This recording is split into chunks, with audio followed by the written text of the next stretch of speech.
दिव्य वचन जीवन वचन दिव्य वचन जीवन वचन। सबको जय यीशु। ख्रिस्त में प्यारे भाई और बहनों, अगर मैं आज आपसे यह कहूं कि हम में से बहुत से लोग अच्छे कपड़े पहनकर, इत्र लगाकर, मुस्कुराते हुए दरअसल अपनी अपनी कब्रों में बैठे हैं, तो आपको कैसा लगेगा? यह बात सुनने में अजीब, कड़वी और शायद आपको थोड़ी चुभने वाली लग सकती है, लेकिन यही हमारी सच्चाई है। हम सुसमाचार में लाजरस की कहानी सुनकर बहुत खुश होते हैं कि यीशु ने उसे 4 दिन बाद कब्र से बाहर निकाल दिया, उसे जिंदा कर दिया। लेकिन क्या आपने कभी ईमानदारी से अपने अंदर झांक कर देखा है? हम में से कई लोग तो 4 महीने, 4 साल या शायद कई सालों से अपनी आध्यात्मिक कब्रों में लेटे हुए हैं। कोई किसी गुप्त पाप की कब्र में है, कोई सालों पुरानी नफरत और कड़वाहट की कब्र में, तो कोई किसी गंदी लत की कब्र में सड़ रहा है। और सबसे भयानक बात जानते हैं क्या है? आज के सुसमाचार में मार्था यीशु से कहती है, प्रभु अब तो उसमें से दुर्गंध आती होगी, क्योंकि उसे मरे 4 दिन हो गए। लाजरुस की कब्र से तो 4 दिन में बदबू आने लगी थी, लेकिन हम अपनी पाप की कब्रों में इतने लंबे समय से हैं कि अब हमें अपने ही पापों की दुर्गंध की आदत हो गई है। हमें अब वह बदबू महसूस ही नहीं होती। हम रोमियो के नाम संत पौलुस के पत्र में पढ़ते हैं कि शारीरिक लालसाओं रूपी कफन में हम इतने आराम से सो रहे हैं कि हम उस कब्र से बाहर आना ही नहीं चाहते। प्यारे भाई और बहनों, आज के तीनों पाठ यह केवल इतिहास की कोई बीती हुई घटना नहीं है। आज ईश्वर का यह दिव्य वचन सीधे हमारे हृदयों को चीरकर हमारे लिए जीवन का वचन बनने जा रहा है। आज यीशु मसीह किसी ऐतिहासिक लाजरुस के लिए नहीं, बल्कि आपके और मेरे लिए रो रहे हैं। आज प्रभु यीशु हमारे उस बंद और बदबूदार कब्र के बाहर खड़े हैं। आइए देखते हैं कि आज ईश्वर हमें इस खौफनाक कब्र से कैसे बाहर निकालते हैं। सबको जय यीशु। ख्रिस्त में प्यारे भाई और बहनों, हम सबके जीवन में कभी ना कभी ऐसा जरूर हुआ होगा कि हमें कोई गहरी चोट लगी हो या कोई घाव हो गया हो। जब घाव होता है तो हम उस पर दवा लगाते हैं और एक पट्टी बांध लेते हैं। लेकिन मान लीजिए कोई व्यक्ति उस पट्टी को हफ्तों तक खोले ही नहीं, वह उस घाव को छिपा कर रखे। कुछ दिनों में क्या होगा? उस बंद घाव के अंदर इन्फेक्शन फैलने लगेगा, मवाद भर जाएगा और उसमें से एक बहुत ही बुरी दुर्गंध आने लगेगी। जब वह व्यक्ति डॉक्टर के पास जाता है तो डॉक्टर कहता है, मुझे यह गंदी पट्टी खोलकर घाव को साफ करना होगा। तब वह मरीज डर के मारे चिल्लाता है, नहीं डॉक्टर साहब, इसे मत खोलिए, मुझे बहुत दर्द होगा, आप बस मुझे सूखने के लिए कोई दवा दे दीजिए, लेकिन इस पट्टी को मत छूइए। डॉक्टर उसे समझाता है, जब तक यह पुरानी और गंदी पट्टी नहीं हटेगी, जब तक इस घाव की सफाई नहीं होगी, तब तक तुम ठीक नहीं हो सकते। यह जहर तुम्हारे पूरे शरीर में फैल जाएगा। ख्रिस्त में प्यारे भाई और बहनों, मैं आज आपसे इस घाव और गंदी पट्टी की बात क्यों कर रहा हूं? क्योंकि आज के सुसमाचार में लाजरुस की कब्र से भी बिल्कुल ऐसी ही दुर्गंध आ रही होगी। मार्था ने यीशु से कहा, प्रभु अब तो दुर्गंध आती होगी। और अगर हम आज ईमानदारी से अपने अंदर झांक कर देखें तो हम में से बहुत से लोग आध्यात्मिक रूप से ऐसे ही हैं। हमारे अंदर पाप का, पुरानी कड़वाहट का, स्वार्थ का या किसी बुरी लत का एक बहुत गहरा घाव है। और हमने उस पर अपने पुराने स्वभाव की एक पट्टी बांध रखी है। हम सालों से उस घाव को छिपाए बैठे हैं। हमारा आत्मिक जीवन मृत हो चुका है और उसमें से पाप की दुर्गंध आ रही है। जब यीशु, जो हमारे सबसे बड़े वैद्य, जो डॉक्टर है, हमारे पास आते हैं और कहते हैं मुझे तुम्हारी यह पाप की पट्टी खोलने दो, तो हम भी उस मरीज की तरह कहते हैं नहीं प्रभु, मुझे दर्द होगा, मुझे अपना अहंकार छोड़ना पड़ेगा, मुझे दूसरों को माफ करना पड़ेगा, मुझे पाप स्वीकार के लिए जाना पड़ेगा। आप बस मुझे बाहर से आशीर्वाद दे दीजिए, लेकिन मेरे इस गुप्त पाप को मत छूइए।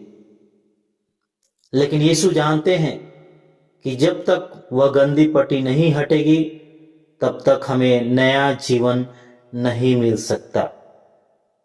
चालीसा का यह पवित्र समय हमें इसी पुराने स्वभाव की पट्टी को खोलने और ईश्वर की ओर वापस लौटने का निमंत्रण देता है। प्यारे भाई और बहनों, आज के तीनों पाठ नबी एजेकियल की भविष्यवाणी, संत पौलुस का रोमियो के नाम पत्र और संत यूहन्ना के अनुसार सुसमाचार से लाजरुस के जी उठने का वृतांत हमें एक बहुत ही शक्तिशाली और हमारे जीवन से जुड़ा हुआ संदेश देता है। आज ईश्वर हम में से प्रत्येक को हमारे आध्यात्मिक कब्रों से बाहर आने और एक नया जीवन जीने के लिए पुकार रहे हैं।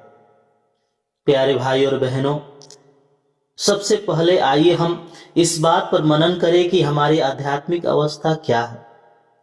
नबी एजेकियल के द्वारा ईश्वर कहते हैं मेरी प्रजा, मैं तुम्हारी कब्रों को खोल दूंगा, मैं तुम लोगों को कब्रों से निकालकर इस्राएल की धरती पर वापस ले जाऊंगा।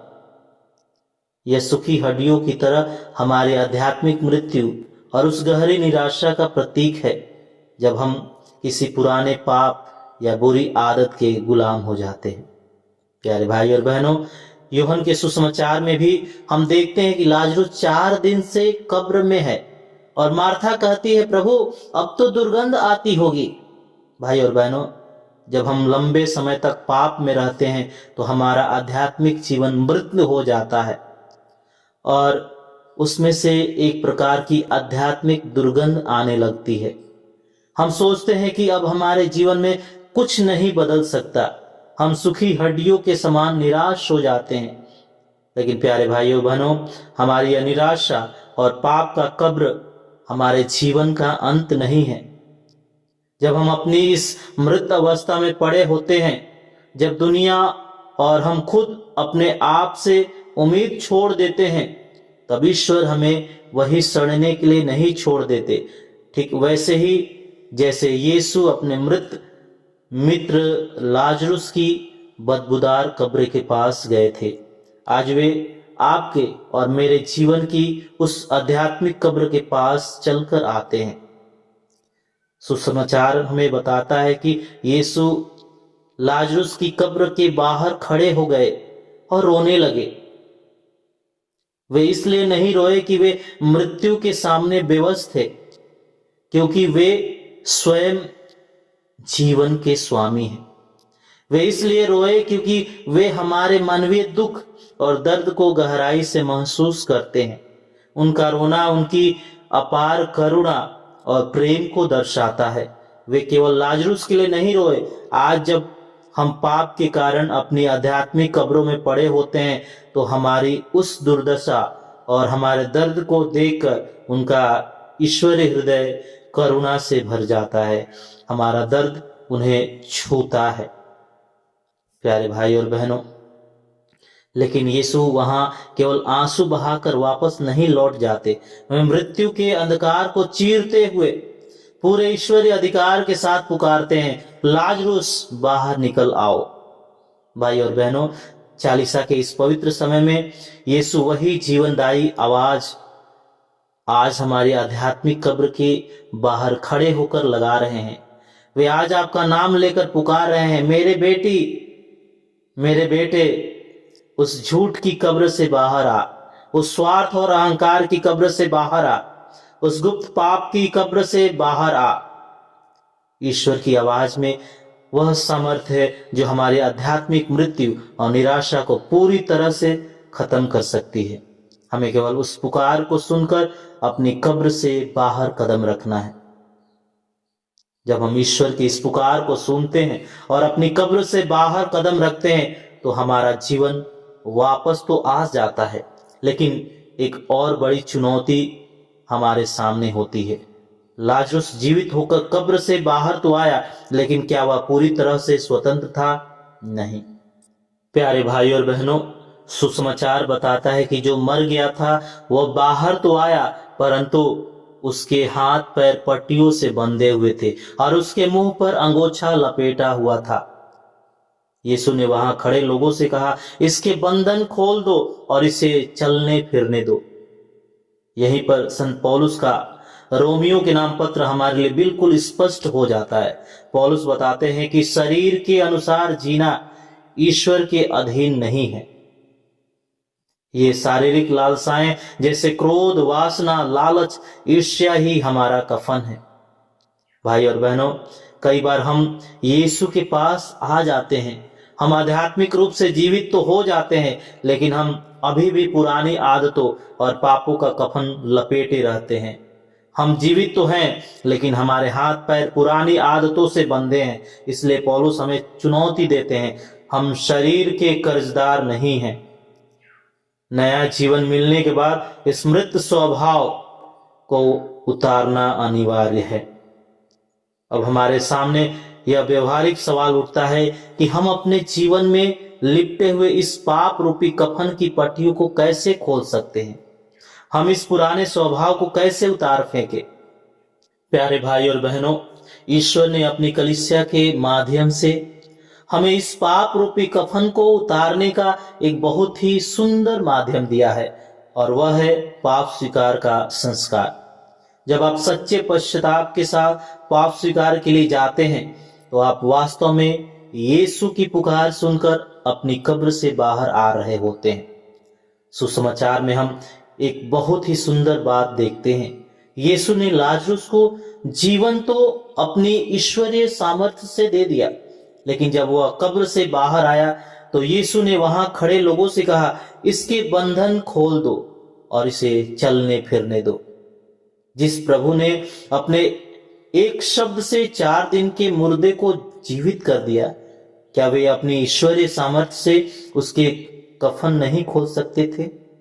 वे अवश्य ऐसा कर सकते थे, लेकिन उन्होंने लाजरुस को बंधनों से पूरी तरह स्वतंत्र करने के लिए वहां उपस्थित लोगों को इस कार्य में शामिल किया। भाई और बहनों, ठीक इसी तरह आज जब यीशु हमें आध्यात्मिक मृत्यु से बाहर निकालते हैं तो वे हमारे पाप के कफन को खोलने के लिए अपनी कलीसिया को ही माध्यम बनाते हैं। यीशु ने पापों को क्षमा करने और आध्यात्मिक कफन को खोलने का यह विशेष अधिकार अपनी कलीसिया के पुरोहितों को सौंपा है। लेकिन पाप स्वीकार के संस्कार में यह बात इससे भी बहुत अधिक गहरी है। जब आप पाप स्वीकार के लिए जाते हैं तो पुरोहित वहां केवल लाजरुस की कब्र के बाहर खड़े लोगों की तरह एक साधारण इंसान या मदद करने वाला व्यक्ति मात्र नहीं होता। हमारी कलीसिया सिखाती है कि पुरोहित वहां स्वयं यीशु मसीह के स्वरूप में बैठे होते हैं। वहां कोई और नहीं बल्कि स्वयं यीशु उपस्थित हैं, जो आपकी बातें सुनते हैं। जैसे जैसे आप पुरोहित के सामने अपने पापों को स्वीकार करते हैं, आप एक एक करके उस पुराने कफन की पट्टियों को सामने ला रहे होते हैं।